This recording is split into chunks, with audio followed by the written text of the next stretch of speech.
बिस्मिल्लाहिर्रहमानिर्रहीम। अस्सलाम वालेकुम नादरीन, आप यूट्यूब चैनल देख रहे हैं। मैं इमरान खान हूँ। नादरीन, सबसे पहले तो ये है कि स्ट्रीट मूवमेंट जो इमरान खान साहब ने कहा था वो अब शुरू होगी। यानी पाकिस्तान तहरीक इंसाफ ने बहुत टाइम ज़ाया किया।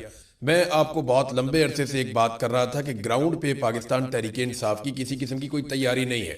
बेशक इनके पास बहुत ज़्यादा सपोर्ट है पब्लिक की, लोग अभी इलेक्शन करवा दें तो इनको बहुत ज़्यादा वोट पड़ जाएंगे, लेकिन तहरीक चलाने के लिए ग्राउंड पे जो तैयारी होती है वो पाकिस्तान तहरीक इंसाफ ने नहीं की। देखिए ना, इस वक्त जो निज़ाम है वो बहुत ताकतवर है, उनके हाथ में बंदूक है और वो हर तरह की बेशर्मी पे तुले हुए हैं। यानी वो इंसानों को गोलियां भी मार सकते हैं, उन्होंने मारी भी हैं। तो ऐसे में आप एक हुजूम के जरिए से या थोड़े बहुत लोगों के जरिए से आप इनका किबला ठीक नहीं कर सकते। आपको बहुत बड़ी तादाद में नौजवान चाहिए होंगे, और वो नौजवान जो ऑर्गेनाइज हो, जिन्हें पता हो कि उन्होंने क्या करना है और किस तरीके से पुरअमन रहते हुए पाकिस्तान को बचाते हुए उन्होंने इन जालिमों से निजात हासिल करनी है। तो इसके लिए पूरा एक साइंटिफिक तरीक़ाकार होना चाहिए था, जो अभी तक अडॉप्ट नहीं किया गया। हाँ, ये ज़रूर हुआ कि कुछ विजुअल्स बनते रहे। सुहेल अफरीदी साहब गाड़ी पे चढ़ जाते थे, उनके साथ और नौजवान चढ़ जाते थे, एक मोमेंटम बनता था, ये जहाँ जाते थे। अभी भी सुहेल अफरीदी किसी भी शहर में चले जाए 10-20 हज़ार बंदा निकल आएगा, हो सकता है इससे ज़्यादा भी निकल आए। तो हज़ारों बंदे तो निकल ही आते हैं जहाँ पे भी जाते हैं। आप पॉलिटिकल फिगर है, इमरान खान ने वज़ीर आला बनाया, पाकिस्तान तहरीक इंसाफ मकबूल है। जिस बाजार से आप गुजरेंगे, जिस शाहराह से आप गुजरेंगे, लोग तो आ जाएंगे। लेकिन क्या वो एक मुनज़्ज़म ऐसी फोर्स है जो जिसको आप जो कहें वो उस हद तक जाए और इमरान खान की रिहाई के लिए कोशिश करे? तो अब इन्होंने एक्चुअली जो स्ट्रीट मूवमेंट है उसका आगाज कर दिया है। लेकिन इससे पहले मैं आपको ये बताऊं कि रमज़ान शुरू हो गया और पाकिस्तान तहरीक इंसाफ ने जो धरने दिए थे वो धरने उनकी क़यादत ने ख़त्म कर दिए। तहरीक तहफ़्फ़ुज़ आईन पाकिस्तान ने खुद ऐलान किया कि जनाब रमज़ान शुरू हो रहा है और हमने धरने जो है वो अपने ख़त्म कर रहे हैं। ये इनको ख़त्म करने ही पड़ने थे, इससे इन्हें कुछ भी हासिल नहीं हुआ। मैं आपको बिल्कुल साफ बता रहा हूं कि इस्लामाबाद में जो 3 धरने दिए गए, इन तीनों धरनों की औकात टके की नहीं थी और हुकूमत को इनसे किसी किस्म का कोई दबाव नहीं पड़ा। हुकूमत ने इनकी तरफ तवज्जो भी नहीं दी, ना मीडिया ने इनको ज़्यादा डिस्कस किया, ना सोशल मीडिया ने कुछ भी नहीं किया। इन्होंने इन धरनों ने कुछ हासिल नहीं किया। वजह यह थी कि आप रेड जोन के अंदर 3 इमारतों के अंदर बैठ जाएं और आपको लगे कि जनाब आप बड़ा इनकलाब लेकर आ रहे हैं और आपका मुतालबा हो इमरान खान का इलाज करवाने का, और वो शख्स जिसकी डायरेक्ट लड़ाई फील्ड मार्शल आसिम मुनीर से है। तो ऐसे तो नहीं होगा ना, आपको तो दबाव बनाना पड़ेगा। आगे वह ग्राउंड के ऊपर था कुछ नहीं, जहां पे भी लोग बैठे हो चंद हजार लोग बैठे। यानी मेरी दानिश में अभी तक 10,000 का जुलूस तो किसी जगह पे भी इकट्ठा नहीं हुआ। हाँ, ये जरूर है कि छोटे मोटे लोगों ने इलाके बंद किए, सड़कें बंद की, पंजाब में एक्टिविटी हुई, लेकिन इतनी ज्यादा नहीं हुई। पंजाब पूरा चलता ही रहा। यानी अगर मैं कहूँ 90% चलता रहा है तो ये गलत बात नहीं होगी, और दूसरी तरफ 90% इमरान खान की मकबूलियत है तो ये भी गलत बात नहीं है। तो अगर ये एक सच है कि इमरान खान बहुत ज्यादा मकबूल है, तो दूसरा सच ये है कि ग्राउंड पे पाकिस्तान तहरीक इंसाफ की इमरान खान को निकालने के लिए अब तक कोई तैयारी नहीं है। तो ये धरना खत्म करना ही था। इससे जो है वो कोई पोजीशन मजबूत नहीं हुई बल्कि कमजोर हुई अपोजिशन की। ये बात तो बड़ी क्लियर है। अब इमरान खान रिहाई फोर्स बनाने का ऐलान किया सुहेल अफरीदी ने। ये क्या है, मैंने इसके बारे में इंफॉर्मेशन इकट्ठी की है, मैं आपके साथ शेयर कर देता हूं। ये है जी असल काम जिसकी तरफ अब ये आए, और ये करने क्या जा रहे हैं मैं आपको बताता हूं। ये खैबर पख्तूनख्वा से इसका आगाज करेंगे, इमरान खान रिहाई फोर्स, और इसको सोशल मीडिया के ऊपर भी उठाया जाएगा और इसकी पूरी प्रोजेक्शन करने के बाद बाकायदा इसके फॉर्म छप जाएंगे और इसके कार्ड्स बन जाएंगे, और खैबर पख्तूनख्वा में हजारों जगहों के ऊपर ये टेबल्स लग जाएंगी, गलियों में, मोहल्लों में, इलाकों में, यूनिवर्सिटीज में, कॉलेजेस में, अस्पतालों में, जहां जहां कहीं नौजवानों का आना जाना है, हर जगह पे ये एक्सेस दी जाएगी। पहले नौजवानों की एक बहुत बड़ी तादाद चुनी जाएगी जिलों के अंदर, फिर उसके बाद तहसीलों के अंदर, फिर उसके बाद जो है वो नीचे वार्ड्स तक, यूनियन काउंसिल तक। तहरीक इंसाफ की पूरी एक तंजीम तो मौजूद है, वहां लोगों की ड्यूटीज लगेंगी कि आपने एक टेबल रखना है और उसके ऊपर आपने ये बुक रखनी है, और इसके ऊपर हलफनामा लिखा हुआ है। यहाँ पे आप जो है वो जितने भी मेंबर्स बनते जाएंगे उनका रिकॉर्ड आपने जमा करना है, और हर मेंबर को एक कार्ड दिया जाएगा, इमरान खान रिहाई फोर्स का कार्ड। ये कार्ड उस मेंबर के पास रहेगा और उस मेंबर का पूरा रिकॉर्ड जो है वो पाकिस्तान तहरीक इंसाफ के पास रहेगा। हर मेंबर को ये पता होगा उसकी ड्यूटी क्या है, और रोजाना की बुनियाद पे पाकिस्तान तहरीक इंसाफ ये अनाउंस करेगी कि आज हमारे जो मेंबर्स हैं उनकी तादाद इतनी हो गई है। इमरान खान रिहाई फोर्स जो है इसकी तादाद फर्ज करें आज 22,000 है, कल 30,000 है, परसों 45,000 है, उसके बाद 1 लाख है, 1.5 लाख है, 2 लाख है। वो जितनी तादाद बढ़ती जाएगी वो साथ साथ अनाउंस करते जाएंगे, और ना सिर्फ अनाउंस करते जाएंगे बल्कि इन नौजवानों को ये सोशल मीडिया के साथ भी जोड़ेंगे। ये जितने नौजवान इमरान खान रिहाई फोर्स का हिस्सा बनेंगे, इन सबको सोशल मीडिया के साथ भी जोड़ा जाएगा। पाकिस्तान तहरीक इंसाफ के तमाम विंग, चाहे वो वकला विंग है, चाहे वो खवातीन का विंग है, चाहे वो यूथ विंग है, चाहे वो ISF है, वो जितनी भी तंजीमें हैं पाकिस्तान तहरीक इंसाफ की, वो तमाम तंजीमें जितने नौजवान हैं वो इसके अंदर मेंबरशिप ले सकेंगे। और ये तंजीम चलेगी इमरान खान साहब की रिहाई के दिन तक। जिस दिन इमरान खान रिहा होंगे वो इस तंजीम का शुक्रिया अदा करेंगे और ये तंजीम तहलील हो जाएगी। इसका फ्यूचर के अंदर कोई पॉलिटिक्स के अंदर और इन चीज़ों के अंदर कोई किरदार नहीं है, लेकिन ये इमरान खान रिहाई फोर्स है, ये अब बनाने जा रहे हैं। इसमें जो टारगेट मैंने पूछा तो वो उन्होंने कहा जी अभी हम ये कहना नहीं चाहते कि टारगेट कितना है, लेकिन मुझे उन्होंने ऑफ द रिकॉर्ड बताया तो वो टारगेट इतना बड़ा है पाकिस्तान तहरीक इंसाफ का कि अगर इतनी बड़ी तादाद में नौजवान इकट्ठे हो गए और वो ऑर्गेनाइज हो गए तो ये पाकिस्तान में वाकई मुसीबत डाल देंगे एस्टेब्लिशमेंट को। क्योंकि देखिए, नौजवान पाकिस्तान की आबादी का सबसे बड़ा हिस्सा है और नौजवानों की सबसे बड़ी तादाद इमरान खान के साथ है, लेकिन नौजवानों के पास कोई एक ऐसा प्लेटफॉर्म नहीं है, कोई एक ऐसी जगह नहीं है जहां से उनको यूनिफाइड किस्म की इंफॉर्मेशन मिलती हो, जहां से उनको प्रॉपर गाइडेंस मिलती हो, जहां से प्रॉपर तरीके से उनको चलाया जा सके। अलग अलग तंजीमें पाकिस्तान तहरीक इंसाफ में मौजूद है, लेकिन रिहाई फोर्स के अंदर तमाम तंजीमों को इकट्ठा किया जाएगा और एक इकट्ठी कोशिश की जाएगी। अब ये एक तंजीम है जिसको सुहेल अफरीदी बनाने जा रहे हैं। उन्होंने कहा जी कि अब ये घी जो है सीधी उंगली से नहीं निकलेगा। देखिए, मैं आपको एक बात बताता हूं कि आपको ना तैयारी करनी पड़ती। अगर आपको एक मुकाबला करना है तो आपको उस मुकाबले की तैयारी करनी पड़ती। आप इस बुनियाद पे कि क्राउड मेरे साथ है, आप मैदान में उतर जाएं तो आपको मार पड़ेगी ना। आपको उसकी तैयारी करनी पड़ती है, पहले 2 माह 4 माह 6 माह आप अपने आप को तैयार करते हैं उस मुकाबले के लिए, मुखालिफ हरीफ के मुकाबले के लिए आप अपने आप को मजबूत करते हैं। पाकिस्तान तहरीक इंसाफ ने क्राउड पे भरोसा किया। पाकिस्तान तहरीक इंसाफ ने कहा जी क्राउड हमारे साथ है, होम ग्राउंड है, लोग हमसे बहुत प्यार करते हैं, हम जीत जाएंगे। लेकिन उनकी इस खेल में उतरने की तैयारी नहीं थी। अब वो तैयारी के लिए जा रहे हैं। ये है असल चीज। अगर ये फोर्स बन जाती है और लाखों नौजवानों की जेब में कार्ड होता है इमरान खान का और वो सारे नौजवान इकट्ठे होकर निकलते हैं, तो ये उनके लिए एक बहुत बड़ा ऑनर होगा फ्यूचर में कि उन्होंने एक बड़ी तहरीक चलाई थी।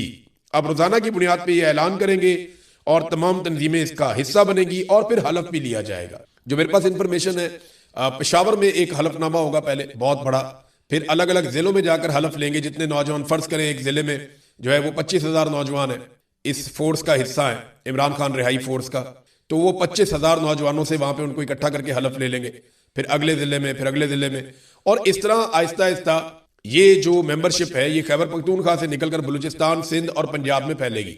और ये 1-1.5-2 माह की बात है मैक्सिमम। अगर ये 2 माह लग के तैयारी कर लें और मेंबरशिप करें और डाटा इकट्ठा करें तो मेरे ख्याल में ये लाखों नौजवानों को इसके साथ जोड़ सकते हैं और ये चीज पाकिस्तान की एस्टेब्लिशमेंट के लिए मुसीबत डालेगी। देखिए ना, इमरान खान साहब इंतजार कर रहे हैं और वो ये फैसला कर चुके हैं। इमरान खान ने अभी तक जितनी भी प्रेडिक्शंस की हैं वो सारी ठीक साबित हुई। उन्होंने पहले बताया था कि मुझे जेल में डालेंगे, डाला। उन्होंने कहा नवाज शरीफ डील करके वापस आएगा, वापस आया। उन्होंने कहा केस खत्म होंगे, केस खत्म हुए। इमरान खान ने कहा कि ये इलेक्शन में धांधली करेंगे लेकिन मैं जीत जाऊंगा, और वो जीत गया। इमरान खान ने जो जो बात की वो बात वैसे ही साबित हुई, लेकिन मिलिट्री एस्टेब्लिशमेंट ने सारा कुछ कंट्रोल कर दिया। फाइनली इमरान खान साहब ने 2 चीजें कही हुई हैं कि ये मुझे आहिस्ता आहिस्ता मार देंगे। ये इमरान खान ने अपनी बहन को कहा कि ये आहिस्ता आहिस्ता मुझे मार देंगे। और दूसरा, इमरान खान ने एक और बात की थी कि फैसला अब सड़कों पे होगा, किसी और जगह फैसला हो नहीं सकता। क्योंकि जिन शराइत के ऊपर हुकूमत इमरान खान साहब से डील करना चाह रही है, इमरान खान साहब उन शराइत को मानने के लिए तैयार नहीं है। इमरान खान साहब की शराइत बड़ी सादा है। वो ये कहते हैं कि आप जो 9 मई है, 26 नवंबर है, आप इसके ऊपर एक जुडिशियल कमीशन बनाएं और फैसला करेंगे ये कैसे हुआ। नंबर 2, इमरान खान साहब ये कहते हैं कि जो नया इलेक्शन है उसको अनाउंस किया जाए। पहले वो कहते थे कि जनाब हमारे उम्मीदवारों को हमारी सीटें वापस दी जाए, लेकिन अब क्योंकि बहुत टाइम हो गया वो ये कहते हैं कि नया इलेक्शन पाकिस्तान में करवाया जाए। अब ये वो चीजें हैं जिससे तो इमरान खान साहब विन कर जाएंगे और ये हुकूमत इन चीजों को किसी सूरत भी बर्दाश्त नहीं कर सकती। तो इन्हें अगले इलेक्शन से पहले पहले इमरान खान साहब से जान छुड़ानी है। और इमरान खान साहब ये जानते हैं, उन्होंने अपनी बहन को बता दिया है कि ये मुझे अब मार देंगे। लेकिन साथ ही साथ उन्होंने कहा कि फैसला सड़कों पे होगा, और अगर सड़कों पे फैसला होना है तो इमरान खान रिहाई फोर्स जो अब बनाई जा रही है, हो सकता है कि ये इतनी ताकतवर फोर्स बन जाए कि ये फोर्स एस्टेब्लिशमेंट को महंगी पड़ जाए। अब देखते हैं कि आने वाले दिनों में क्या होता है। रमजानुल मुबारक इस हवाले से बड़ा इंपॉर्टेंट महीना है। बहरहाल राणा सनाउल्लाह साहब ने भी एतराफ किया है। देखिए ना, यहाँ पे सारे लोग उछल उछल के कह रहे थे कि जी इमरान खान साहब जो है वो लेट गए जी, वो डील मांग रहे हैं जी, इमरान खान साहब डट के खड़ा था, लो जी खत्म शुद्ध हो गया जी, ये NRO हो गया जी। खत्म। ये पता नहीं कौन कौन से सहाफ़ी हैं और कौन कौन से अजीब तजज़ियाकार हैं और अजीब अजीब सियासतदान हैं। वो ख्वाजा आसिफ है, उसने भी ताने कसना शुरू कर दिए थे। ये राणा सनाउल्लाह, ये समझदार आदमी है। राणा सनाउल्लाह ने साफ कहा, उन्होंने टू दी पॉइंट बात करता हूँ, इमरान खान डील पे नहीं मान रहा। उन्होंने कहा जी 2 दफ़ा हमने बड़ी संजीदा कोशिश की है इमरान खान को डील पे आमादा करने के लिए, लेकिन इमरान खान डील पे नहीं मान रहा। देखिए राणा सनाउल्लाह साहब ने 2 मरतबा मान लिया है, अभी ये 2 मरतबा और मानेंगे। वजह यह है कि मेरी इंफॉर्मेशन के मुताबिक इमरान खान को 4 से 5 मरतबा डील की ऑफर की गई है और चारों 500 मरतबा इमरान खान साहब ने जो शराइत रखी वो हुकूमत के लिए और एस्टेब्लिशमेंट के लिए काबिल कबूल नहीं थी, क्योंकि इमरान खान साहब डील नहीं करना चाह रहे। वो कह रहे हैं जी बाहर निकले एस्टेब्लिशमेंट, अदलिया को खुला छोड़े, मैं खुद ही बाहर आऊंगा और मैं निपट लूंगा और आप पाकिस्तान में फ्री एंड फेयर इलेक्शन करवाएं। अब इन शराइत के ऊपर तो नहीं मानते। राणा सनाउल्लाह ने कहा नवाज शरीफ बहुत बड़ा आदमी है, उसने 3 मरतबा डील करके रास्ता निकाला है। देखें एक दफा नवाज शरीफ साहब ने रास्ता निकाला और जद्दा निकल गए, बाकी पार्टी को जेलों में छोड़ दिया, बहुत जबरदस्त आदमी है। दूसरी मरतबा जद्दा से लंदन चले गए, वहां से वापस आ गए डील करके, बहुत जबरदस्त आदमी है, कमाल आदमी है। फिर जनाब लंदन से पाकिस्तान में आगे एक दफा हुकूमत बनाई और जब हुकूमत बनी और दोबारा पकड़े गए पनामा के अंदर, तो फिर जनाब एक दफा डील करके फिर लंदन निकल गए इलाज करवाने के बहाने, 4 हफ्ते के बहाने अदालत से ऑर्डर लेके, और फिर 4 साल के बाद वापस आए डील करके, जूते पॉलिश करके, और फिर इक्तदार में आ गए। तो अगर इससे आदमी बड़ा होता है और अच्छा सियासतदान होता है तो राणा सनाउल्लाह साहब, नवाज शरीफ साहब तो फिर बहुत अच्छे सियासतदान है, इनसे अच्छा तो कोई नहीं है। वो कहते हैं जी हठधर्मी है जो इमरान खान साहब दिखा रहे हैं, इन्हें डील कर लेनी चाहिए, रास्ता निकालना चाहिए। लेकिन एक और बात वो कहते हैं कि अगर इमरान खान को ये यकीन हो जाए कि इनकलाब नहीं आ रहा और वो मायूस हो जाए और उन्हें पता चल जाए कि दूर दूर तक कुछ ऐसा नहीं होगा, तो फिर शायद रास्ता निकल आए। देखें ये इमरान खान साहब का समझे ही नहीं उनको। इमरान खान ने ये तो नहीं कहा था कि इनकलाब आएगा तो मैं डट के खड़ा रहूंगा, उसने कहा था कि जब तक मेरे में खून है मैं आखिरी सांस तक लड़ूंगा। इमरान खान ने कहा था मैं अकेला भी रह गया मैं फिर भी इनके साथ लड़ूंगा, इस माफिया के सामने मैं नहीं झुकूंगा। तो इमरान खान ने तो ये शर्त ही नहीं रखी कि इनकलाब आएगा तो मैं खड़ा हूंगा, इमरान खान ने तो ये कहा था कि मैं खड़ा हो जाऊंगा। तो वो खड़ा हुआ। आपको ये बात समझनी पड़ेगी, आपको डील इमरान खान से वही करनी पड़ेगी जो लॉजिकल होगी कि जनाब दोबारा इलेक्शन करवाएं। आपने उसका इलेक्शन चोरी किया है। इमरान खान आपको 4 सीटें नहीं छोड़ रहा था, आपने पूरी हुकूमत चोरी कर ली उसकी। वो आपको छोड़ेगा? वो नहीं छोड़ेगा आपको, ये बात आप अपने जहन में रख लें। खुर्रम ज़ीशान साहब ने एक बात की है और पाकिस्तान तहरीक इंसाफ के लिए तो ये तकलीफ दे बात होनी चाहिए। उन्होंने कहा जी कि इमरान खान ने इस मरतबा मेरे पाकिस्तानियों कहकर कोई पैगाम नहीं भिजवाया, उसने अपने अवाम को मुखातिब नहीं किया, उसने अपनी बहनों से कहा कि मेरे लिए आवाज उठाएं, क्योंकि इमरान खान ने अपने अवाम का बहुत इंतजार किया है। लेकिन नाज़रीन सुहेल अफरीदी के हवाले से मैं आपको एक चीज़ बताऊं, अभी ये बात भी हो रही थी, इमरान खान की बहन ने भी की कि वो आकर बैठ गया और लगता है कि सुहेल अफरीदी की जगह ले लेगा। तो ये गंडापुर के बारे में बात हो रही है और मैंने आपको कल बताया भी था पिछले वीलॉग में कि गंडापुर के दिमाग में ये बात एस्टेब्लिशमेंट ने फिट कर दी है और एस्टेब्लिशमेंट के जराए ये कह भी रहे हैं कि सुहेल अफरीदी को नाअहल करने के बाद गंडापुर को वजीर आला बनाया जाएगा खैबर पख्तूनख्वा का। जितना मैं पाकिस्तान तहरीक इंसाफ को समझता हूँ और जितने मेरे राब्ते हैं, मेरी नजर में कोई भी बन जाएगा तहरीक इंसाफ में से वजीर आला, गंडापुर नहीं बनता। और अगर गंडापुर को जबरदस्ती वजीर आला बना भी दिया गया ना तो गंडापुर साहब की सियासत तबाह हो जाएगी। उन पर बहुत तनकीद हो रही है इस वक्त पाकिस्तान तहरीक इंसाफ में। वो इक्तदार की राहदारियों में वजारत आला का रास्ता ढूंढते ढूंढते अपनी सियासी इज्जत गंवा बैठे हैं। और गंडापुर साहब का भी बड़ा लंबा करियर पड़ा है, उन्हें अपनी साख खराब नहीं करनी चाहिए थी, लेकिन वो जुआ खेल रहे हैं। अब अगर सुहेल अफरीदी को नाअहल कर दिया गया तो क्या होगा? देखिए सुहेल अफरीदी को नाअहल करके पाकिस्तान की एस्टेब्लिशमेंट बहुत बड़ी गलती करेगी, क्योंकि सुहेल अफरीदी जितना बड़ा लीडर अब है इससे 10 गुना बड़ा लीडर बन जाएगा नाअहल होने के बाद। फिर लोग इसकी ज्यादा बड़े पैमाने पर बात सुनेंगे, नौजवान इसके साथ ज्यादा ताकत से खड़े होंगे। और फिर याद रखिएगा कि सुहेल अफरीदी के पास करने के लिए कोई और काम भी नहीं होगा, फिर वो ये रिहाई फोर्स के ऊपर ही काम करेगा। तो एस्टेब्लिशमेंट को ये वाला फैसला करने से पहले ये वाली बात सोचनी पड़ेगी।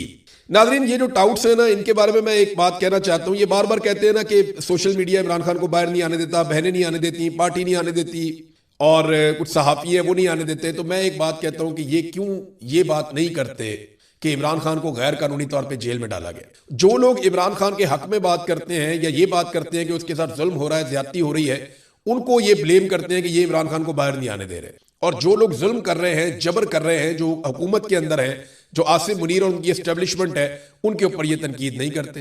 भाई जालिम के खिलाफ बोलो ना, मजलूम को क्यों निशाना बनाते हो? ये एक अजीब तरह की बेशर्मी है जो मैं पाकिस्तान में अब लगातार देख रहा हूं।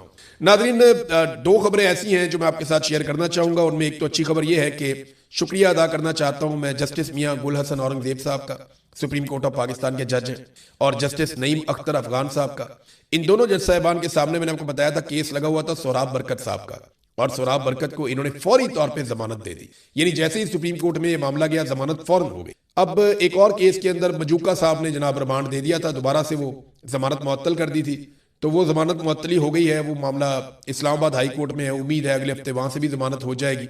लेकिन तमाम जो जजेस हैं उनको ये सोचना चाहिए कि सुप्रीम कोर्ट ने उस केस में फौरन जमानत दे दी जिसको आपने इतने लंबे अरसे से लटका कर रखा हुआ था बिला वजह। तो डर को उतारें,